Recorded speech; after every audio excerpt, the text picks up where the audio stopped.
self-evident, Brother Franklin. All men are created equal. Indeed, Brother Washington. All Freemasons meet as equals, and we have an opportunity to create a nation in the very essence of Masonic morality. It would be wonderfully symbolic, don't you think?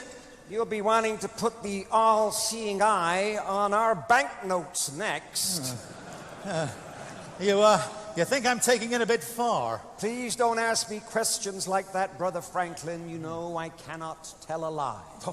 Oh, come on, Brother Washington. Everybody lies occasionally, surely, especially politicians. Not me.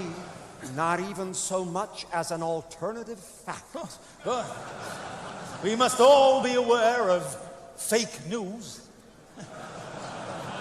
The people must be free to think what they like as well. We can have no thought police in our new society. The foundation stone of our new nation built on all those principles that we hold dear. The plans for our new capital city already have a very Masonic feel to them, yeah. Candidate for initiation into the order, I'm giving him a little introduction into some of our mysteries. These two gentlemen are founding an entire nation built on our principles. We have great promises for our new nation. You know, I wonder if other presidents after me will also be Freemasons. Many will be.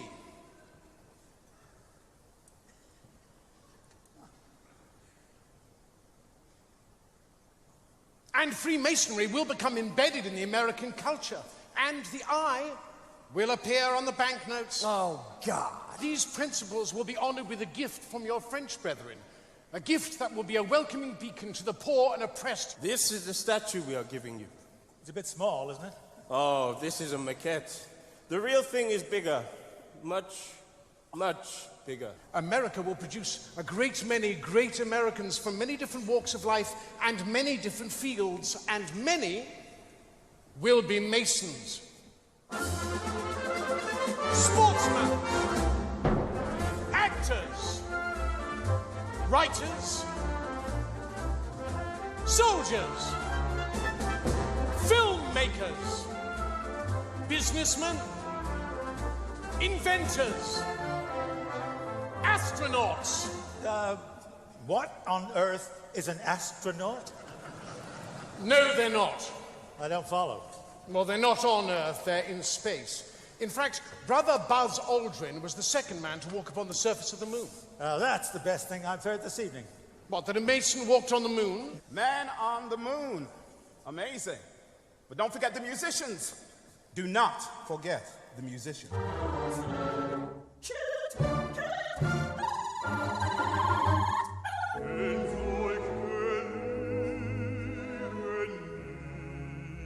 Authoritarian and totalitarian regimes continue to suppress Freemasonry, afraid of its strong heritage of liberty and equality. It symbolizes the inevitability of your end. The British Army had travelling lodges that moved with regiments. Freemasons have served their countries and communities with distinction. Freemasons met across the Union and Confederate divide to celebrate their common rituals. And today, Freemasonry remains an active part of military life in many countries.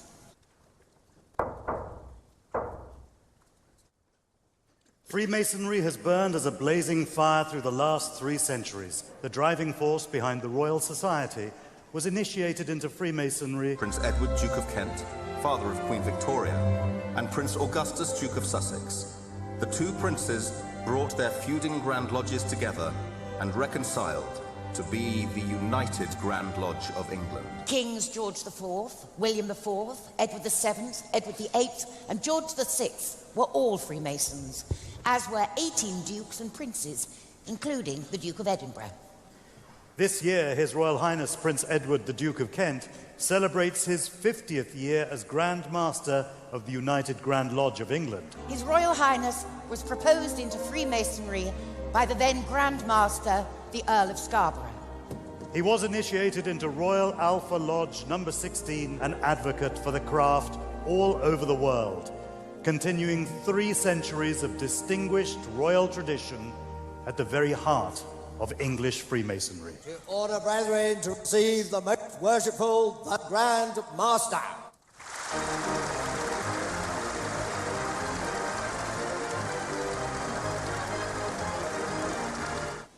As permanent master of these three lodges, I now call on my deputy masters. Most worshipful Grand Master. Most worshipful Grand Master. Most worshipful Grand Master. Most worshipful Grand Master, I humbly ask you to complete the initiation of this worthy candidate for Freemasonry. Adorn our ceremonies and forever remind us of our incomparable heritage, the birth of organized Freemasonry, stressing the deep and sincere loyalty and affection felt by the Brethren of the United Grand Lodge of England for their Grand Master.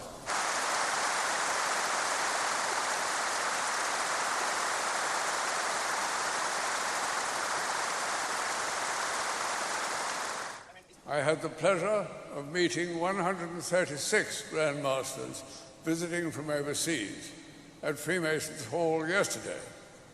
Today, though, we are a meeting of more than 4,000, gathered from all around the world, from our own constitution and beyond. When the global Masonic family comes together to celebrate our past and to renew our own pride and confidence in and enthusiasm for Freemasonry. I hereby read the text of a letter sent today to Buckingham Palace. May it please your Majesty, we, the representatives of over 200,000 Freemasons under the United Grand Lodge of England, most respectfully express our continuing loyalty to your Majesty's throne and person in this, the 66th year of your long and distinguished reign, of His Royal Highness the Duke of Kent, as our much-loved and greatly respected Grand Master. We humbly thank God for preserving our order and fervently pray His blessings on your Majesty, so that our loyal devotion to your Majesty may long continue. Given at the Royal Albert Hall this 31st day of October, Anno Domini 2017. Her Majesty has been pleased to reply in the following terms. The Queen has asked me to thank you for your kind letter of loyal greetings on behalf of the representatives of the Freemasons under the United Grand Lodge of England, which are being celebrated on the 31st of October at the Royal Albert Hall. Her Majesty appreciated your thoughtfulness in writing as you did. We leave the Royal Albert Hall even more proud of our ancient institution. Worldwide, Freemasonry remains as important and relevant as ever.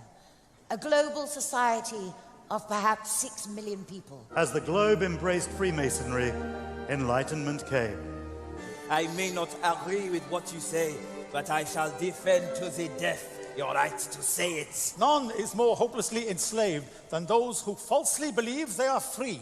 Coat of arms of Donald Trump. What does it actually represent? Well, this is rather interesting, actually. This is arcane Scottish heraldic law providing evidence of Donald Trump's deep Anglophilia, I would say, and also touches upon the royal prerogative. There we have the double-headed eagle representing his Scottish Germanic heritage.